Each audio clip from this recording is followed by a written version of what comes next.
Gracias por estar con nosotros en CFO Summit y hoy tengo el agrado de presentar a Nicolás Parrando, que va a estar en este panel de coyuntura económica y estrategias de cobertura. Gracias por estar hoy. ¿Cómo Muchas estás? gracias por la invitación, un placer. Vamos a arrancar un poquito con las preguntas. Para vos, ¿cuáles son hoy los principales desafíos que enfrenta la economía argentina?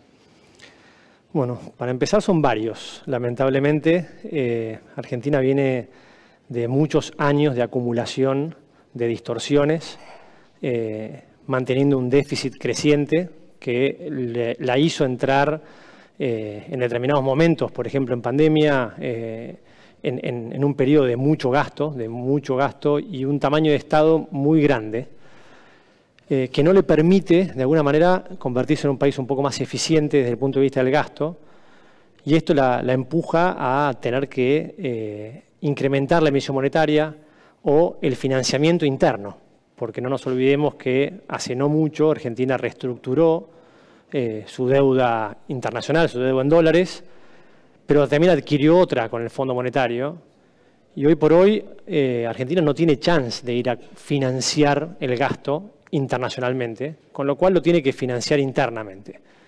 Y el mercado interno es chico para el nivel de gasto que tenemos. Entonces, la realidad es que el que termina financiando el gasto termina siendo la emisión monetaria a través del Banco Central. Por más que ahora últimamente hayan tomado medidas que atenúan el ritmo de emisión monetaria, los últimos años la realidad es que se financió con emisión monetaria todo el gasto. Y esto trae aparejado una pérdida de competitividad, una inflación creciente. No nos olvidemos que Argentina, si uno mira para atrás, no mucho más para atrás, viene creciendo en escalones del ritmo inflacionario. Cuando teníamos inflación del 10, 15, 20%, no nos parecía tan mala. Este año vamos a alcanzar casi un 100 o por arriba un 100%, y muy probablemente el año que viene la inflación sea superior a la de este año. Todas las estimaciones de las consultoras especializadas en el tema están pronosticando que va a ser muy difícil que Argentina no tenga una inflación más alta el año que viene. Las razones son varias, pero la nominalidad, como se le dice, en la cual la economía viene corriendo, es muy alta. Estamos en 6,5% de inflación piso por mes, y siempre hay algo que faltaba ajustar. Se están empezando a reabrir paritarias. Entonces, toda esa dinámica hace que la economía probablemente tenga una inflación alta el año que viene.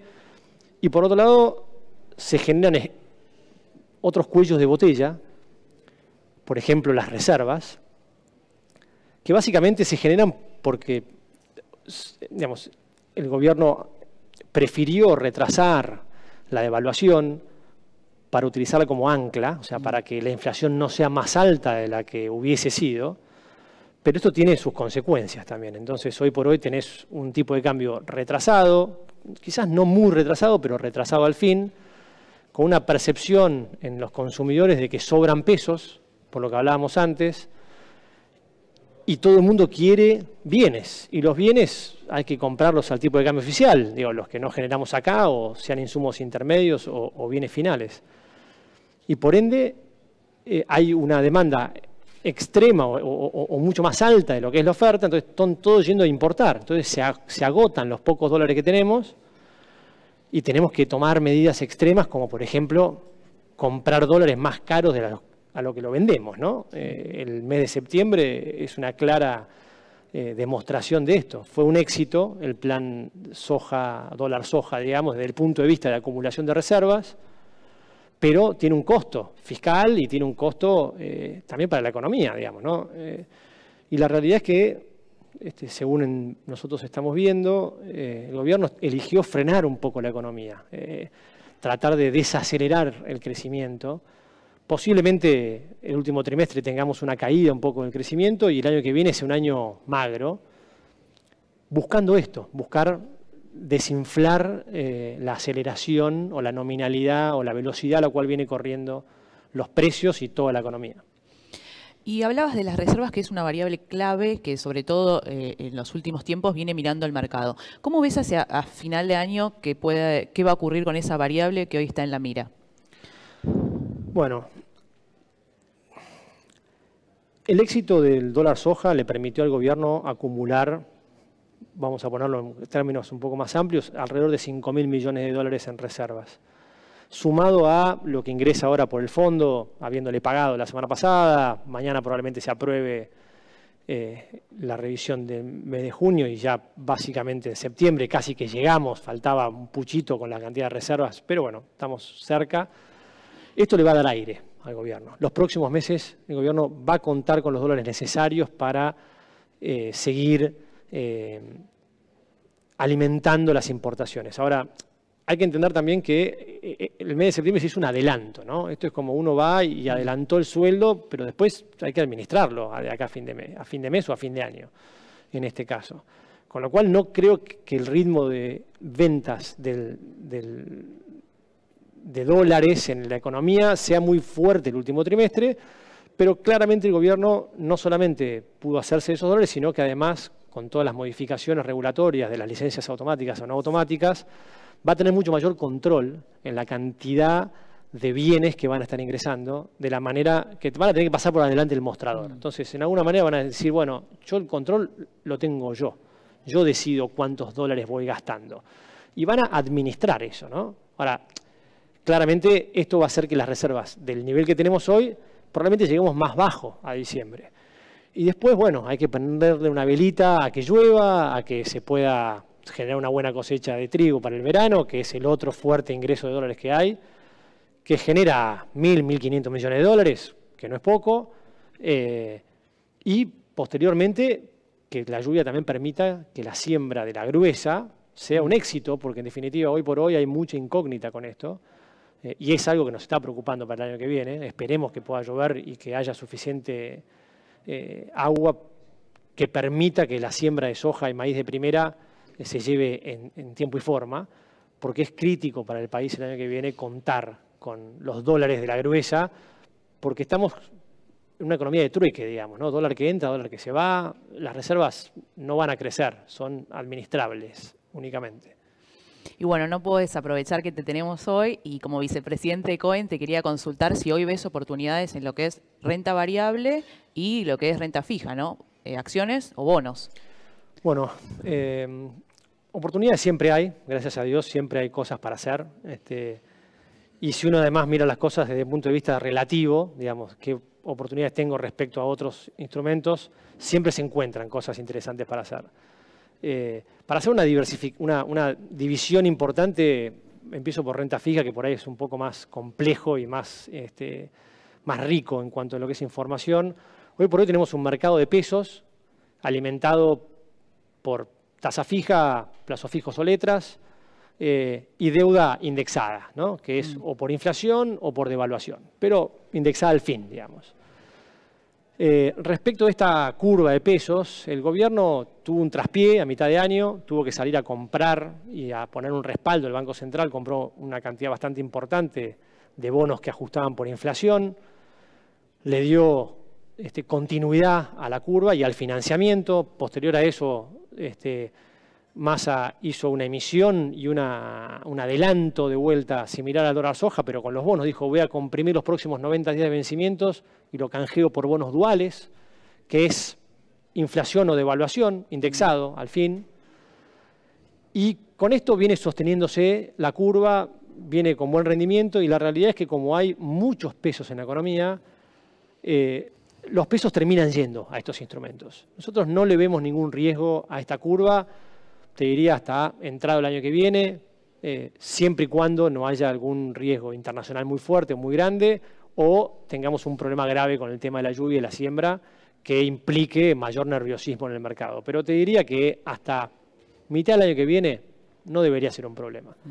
Ahora, no nos podemos olvidar que el año que viene es un año de elecciones presidenciales y que puede haber un cambio de gobierno y que siempre previo al cambio de gobierno los agentes económicos se ponen un poco nerviosos, con lo cual el camino no va a ser lineal, va a tener un poco de volatilidad y podemos tener algún que otro momento de susto o volatilidad donde los precios pueden expresar un poco más de miedo.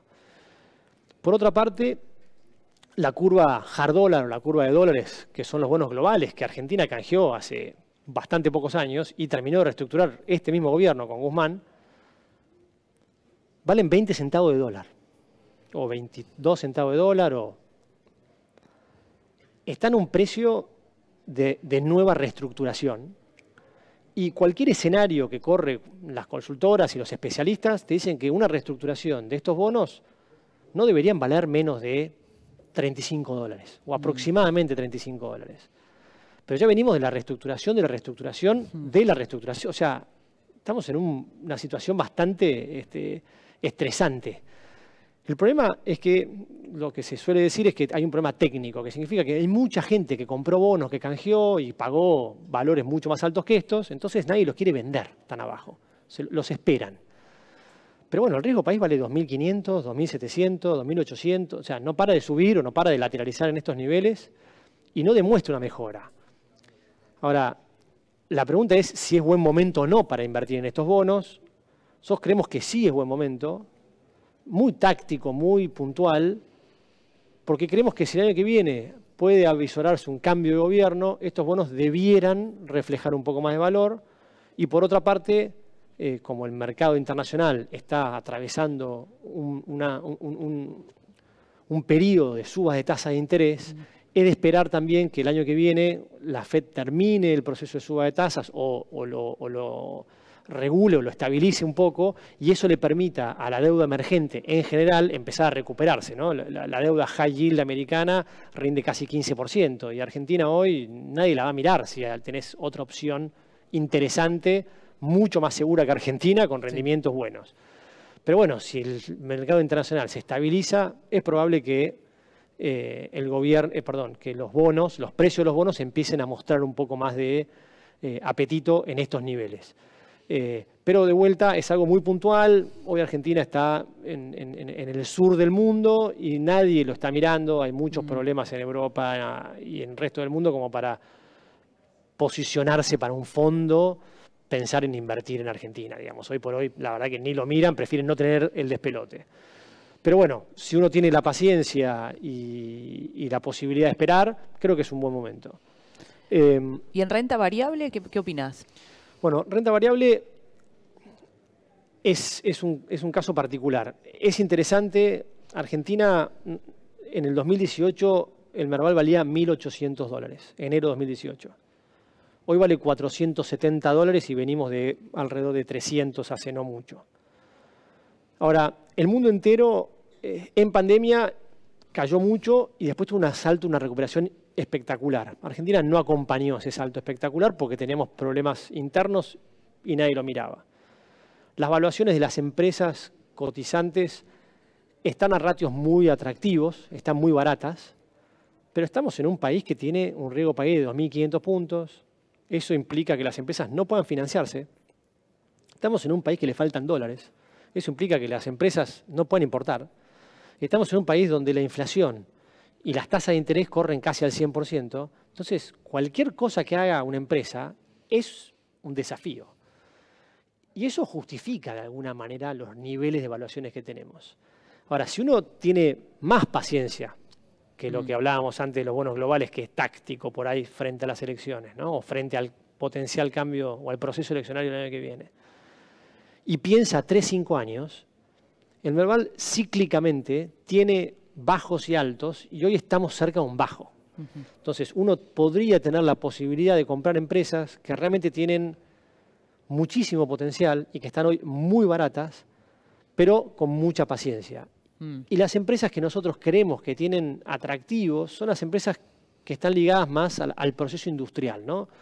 Porque, digo, los bancos hoy sufren mucho una devaluación o los bonos que se hagan pelota, o, digamos, ahí pegaría muy de frente el viento, mientras que en empresas que tienen procesos industriales, que tienen ventajas competitivas, que son muy eficientes a nivel internacional para producir, tienen la potencialidad de seguir generando caja en este contexto, seguir invirtiendo en CAPEX, que es lo que están haciendo, porque básicamente distribuir dividendos no pueden o están más atadas y prefieren invertir internamente que les permita ampliar la capacidad y seguir produciendo. Empresas ligadas a energía o a producción de acero, aluminio. Creo que existen buenas oportunidades en esos sectores y las valuaciones están realmente bastante bajas. Bien, a la hora de hacer inversiones hay una cuestión que hay que tener en cuenta que tiene que ver con todo lo impositivo, en realidad varias cuestiones. Y quería que vos me cuentes cuáles son esas cuestiones y qué es lo que hay que mirar a la hora de hacer una inversión. Bueno, a la hora de hacer cualquier inversión uno tiene que ver primero desde dónde parte. Entonces, si uno parte desde una empresa, a la empresa le aplican determinados tipos de impuestos. Si uno parte desde una persona física, a uno le aplican otros impuestos. Del lado de las empresas, todos lo conocen, digamos, tenemos el impuesto a las ganancias y el impuesto digamos, y los impuestos que se aplican sobre la ganancia que la empresa misma va teniendo. Con lo cual, en un contexto con inflación, por más que uno invierta el dinero para que no pierda poder adquisitivo, parte de la ganancia que tiene se la termina entregando al Estado con el impuesto a la ganancia de lo que obtuvo para protegerse de la inflación. Con lo cual es un círculo medio vicioso en ese sentido que las empresas por eso prefieren generalmente comprar producto, digamos, ¿no? Que es mucho más, o sea, lo pueden guardar mucho mejor. Pero bueno, hay un montón de eficiencias que se pueden lograr desde aportes a SGRs, por ejemplo, para hacer diferimiento de impuestos a las ganancias, eficiencias fiscales. Bueno, hay muchas cosas que se pueden hacer desde ese punto de vista, pero lo más eficiente para las empresas es girar el capital en el propio negocio que tienen, en general.